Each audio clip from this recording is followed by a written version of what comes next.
Hello and welcome to R&R's Ask the Expert. I'm Kayla McGowan, editor-in-chief, and today we're talking about being a little bit more proactive and implementing preventative measures for your customers. Sounds a little weird and funky, but I think you're going to appreciate where this conversation is going. My special guest is Ian Greene. He's the marketing director at FloLogic. Welcome, Ian. Thank you. It's great to be here. Yes, thank you for coming on and kind of sharing a different perspective with our industry that is oh so needed at this time. We're seeing such a shift, and I think preventative measures for our consumers is going to be something that turns a new leaf for our industry. So, in your line of work, obviously you are in the prevention world, and you're going to talk a little bit about, how we can help our consumers have a little bit more peace of mind and proactive approaches to their everyday life. So, you have seen so many preventable water losses. What are the patterns that you're seeing, and how are those experiences changing the way that you talk to homeowners about prevention? Yeah, well, FloLogic is a leak detection automatic shutoff smart water system. And historically, most of the folks who have bought our product have experienced leak. They've had a catastrophic event where they've had to file an insurance claim and they've had to be out of their home for a period of time. Um, and there are really a wide range of things that cause plumbing leaks. Plumbing leaks are the number two um, category of insurance claims, right behind wind and hail in the general insurance category. When you look at insurers who insure high end or high net worth properties, it's actually the number one category of loss. So it's a huge and very prevalent problem for insurance companies and for property owners. And it's obviously why the restoration business, a big part of why the restoration business is there to try to fix these issues. But we see leaks happen most commonly from the simplest things that are easy for anybody with a wrench to replace, and that's supply lines that feed appliances, toilets, sinks, ice machines. These simple little components that you could get the cheap plastic version of, or spend a few more dollars and get a steel braided version of. Which you should always do. These should be changed out every 7 to 10 years, or every time you change out an appliance. But folks just don't do that. And even if they do, that's a weak point. But leaks can happen anywhere within a plumbing supply, no matter the age of the home. We certainly see a lot of new homes that maybe a nail found its way into the pipe during construction that finally started to rust out and then cause a leak. So the little leaks that go on unnoticed cause huge damage. You can have freezing events with more, fast, rapid, high volume leaks that can happen. Um, Hoses can pop off and do the same thing. So it's coming from all different angles, and no property is really immune to it. Yeah, exactly. And I would definitely say, just to your point, it's the little things, right? They end up adding up. It can turn to something catastrophic.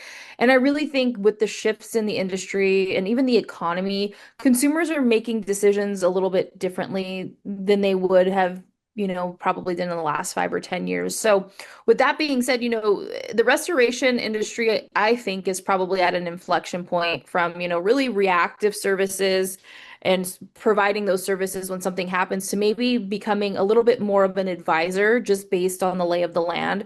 What do you think is driving that shift? And I know there's several variables, but just from your point of view with the consumers becoming more aware, what do you think is really pushing that change in pace? Well, I think it's a lot of factors. One is that there's now products and technology that are smart and can actually be installed and kind of part of a property's infrastructure that are truly effective at preventing catastrophic losses.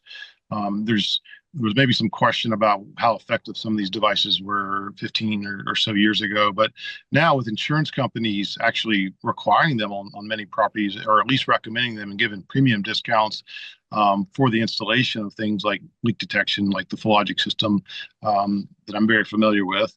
We're seeing just more of an embracing and preventing losses. The insurance industry itself is not as much focused just on repairing and replacing things. They're going to protect and prevent.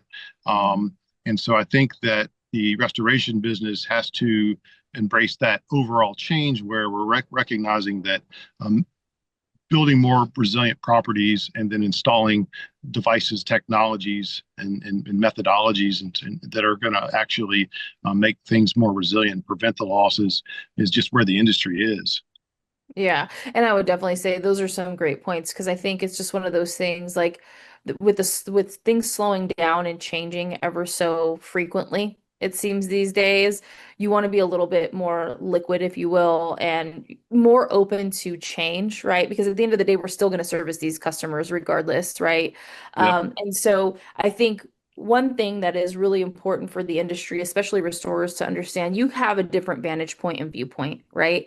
And so you're providing the perspective that the restorers do need because if we're talking about business changing, slowing down, maybe people aren't submitting as many claims and you're trying to get people to come on in private pay or cash pay, this is one way to help one build a clientele and also open yourself up for additional referrals because now you're coming in at a time when they don't necessarily need you, but you're showing that you care, which could lead to significant referrals and a change in pace in your business.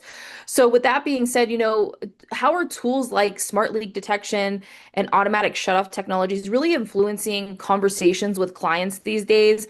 And how are homeowners actually adopting them? Because I think sometimes we go and we talk to homeowners and they're like, yeah, we're going to do it. And then a year later, you come out and they never made the changes that you suggested, right? Yeah, the well, it's interesting that leak detection, automatic shutoff valves technology been around a while. FloLogic actually introduced our first system in year 2000, so it's been a really long time with the sixth generation product today. But and now there's quite a few other brands out there that are available at different price points. But the awareness is still very low among just the general homeowner. But that's starting to change. So we're starting to see just the general homeowner recognize these devices are out there in the first place. And they're also already very connected to their homes in general. They're connected to their home's security a lot of times through cameras and smart door locks. They can manage these things from their smartphone. They can also manage their home's utilities, namely the HVAC, from their smartphone. So that's utilities and also security and leak detection and water management are actually kind of both of those things because water is the biggest security threat to a home and property. Actually, it's much more likely to cause damage and make you file an insurance claim than a fire would be or a burglar would be, which we already have technologies to help prevent. Um, and obviously water is also a utility. So it's easier for the homeowner to kind of understand and appreciate that these devices are there and they can more easily connect the dots and realize this is something that they're already doing in other aspects of their home. Makes sense for plumbing to be a part of it.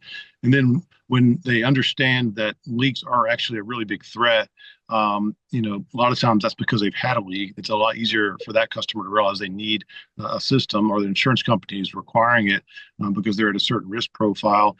But there is a general evolution toward better awareness and just a kind of easier adoption for homeowners. But the vast majority of homes still don't have these types of devices installed, which does create quite an opportunity. Any plumber has the skills to put system in, but there's not enough plumbers out there to even just service people who have need to do just basic plumbing work, let alone install a leak detection device. So there is ample opportunity for the trades in general, and this makes perfect sense for the restoration industry to have a hand in this, to actually be an installer, to be someone who goes in and answers the new consumer demand that's out there being driven by insurance and just general smart home category to install leak detection.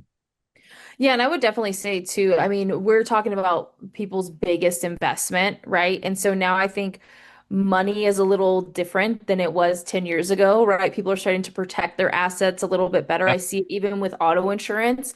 I feel like people are increasing their coverage opposed to what they would used to, right? No liability, they're like actually full coverage, even on a car that's paid off, right? So I think we are seeing things shift and our consumers are wanting to protect their assets a little bit more. And that comes along with prevention, right? I mean, we do live and die by all of the smart home features that we have. I mean, I'm a user. Our thermostat, if we're coming home from somewhere, and that's one of the first things we check, like what is the temperature in the home? Obviously, we're looking at our cameras all the time, but I think it's just one of those things. Consumers are changing their mindset, so we as professionals need to do the same and really tailor to what they're looking at these days. So, with that being said, with the prevention, there's also lack thereof prevention, which would mean that there's a post-loss prevention strategy along the line. So what does that look like today? And, for restorers, they're not just really fixing the problem when it happens. They should be helping the homeowners build a plan to avoid the next one. So in your like world, what does that really look like from the restorer's perspective? Well, there's a lot of under leveraged opportunity when it comes to post loss. Um, One example of that, it's a really good example, is there are certain insurance carriers who will give their insured what they call a post loss device prevention allowance. So if you had a plumbing leak, we know there's a device that actually would have prevented that, leak detection device. They will actually pay for that device for the device and the installation with allowances as much as $6,000 from some insurance carriers. What's baffling a little bit is a lot of folks who are given that allowance, they have free money to do that, put these devices in. They're made aware of it after the remediation is done and all the contractors are out of their house. So their first thought is the last thing I want to do is bring another contractor into my house and sort of have that inconvenience. So they're not taking advantage of that free money that would install a device. So Yeah. the restoration professional is in there while you're in the throes of remediating, and that's the time to do it. And whether or not the homeowner is going to get reimbursed from their insurance company, they're at kind of the height of their pain point of experiencing that, and I think a lot more open to preventive measures to prevent it from happening in the future. Sometimes the insurance company's even going to pay for it. So the remediation professional, I think, should sell leak detection to every remediation job that was a result of a plumbing leak. And I would just say it's a way to, one, continue to take care of your customers after probably one of the most chaotic or traumatic times in their life, right? Yeah, And again, it's just the care. The level of care is it really heightened at that point. And, it's expensive to have more than one loss. It's expensive to have one loss.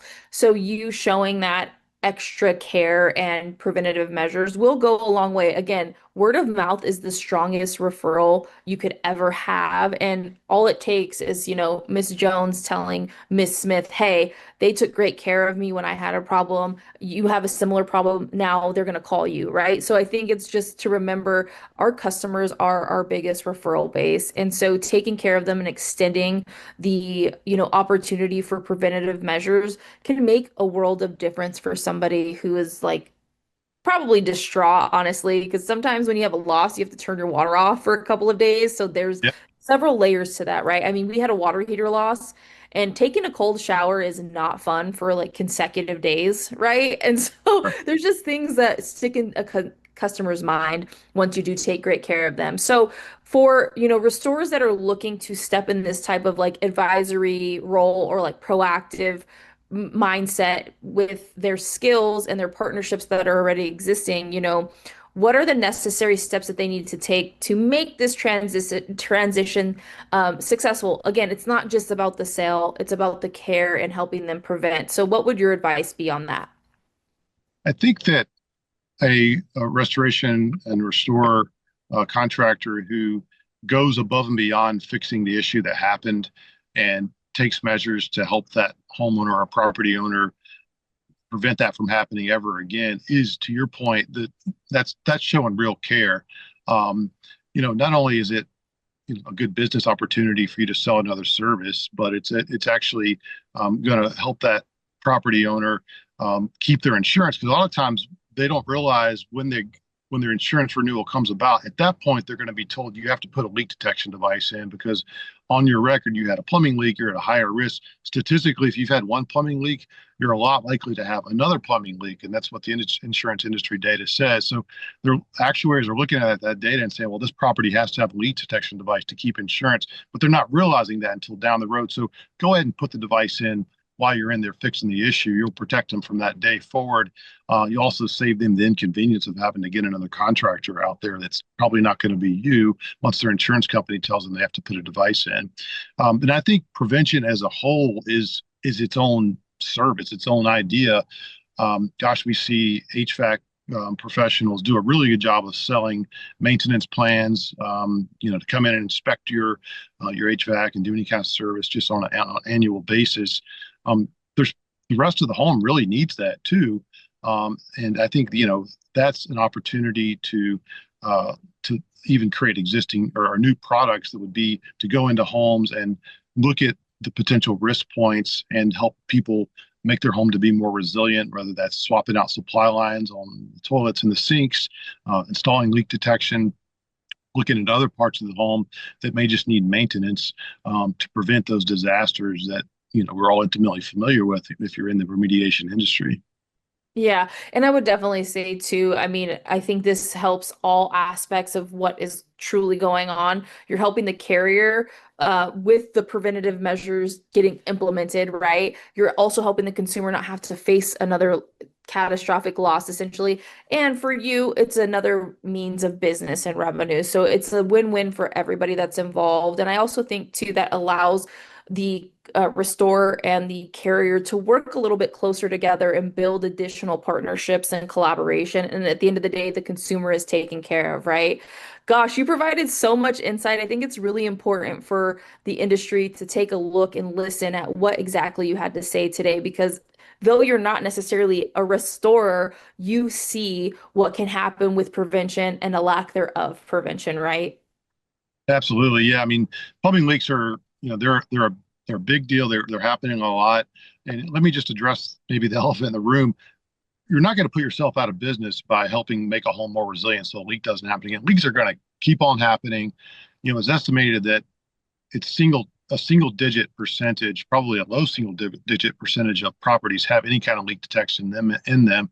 And our infrastructure is aging. Nothing lasts forever. So there's always going to be plumbing leaks. But I think those restoration companies that are going to take the step beyond restoration and actually go into prevention are going to be the ones that are going to be the best partners to the insurance industry. That is very important as a pipeline of feeding business to the industry. And I think again, it's where the insurance industry is going. They're about protection and prevention through connection, a lot of times through technology. So being aware of those technologies, leak detection, I think really being the predominant one, and embracing them, selling them, installing them, that's going to make you stand out. Yeah, I definitely agree with you. And I think, things are changing. That's the bottom line. And so we just need to change with it now instead of waiting until it's too late. And you brought up a good stat. It's probably, to your point, single digits of people who actually take prevention very seriously. So there's still a good chunk of the world that is going to need our services. And, they're going to face losses anyway. They may have leak detection, but who knows? They could have a mold issue that they never knew about. They could have a fire. So there's always means of still having business with those customers. But again, I think it's just understanding how that really looks, because we never want to take, stuff off of our own plate as far as building our business and growing. But I think looking at this in a different light is extremely important. And again, another way to take care of your customers in a different light. Well, Ian, thank you so much for your time today. Thank you for sharing some insights that are much needed in this industry. And for all of you watching, we will see you on the next episode of Ask the Expert. Take care.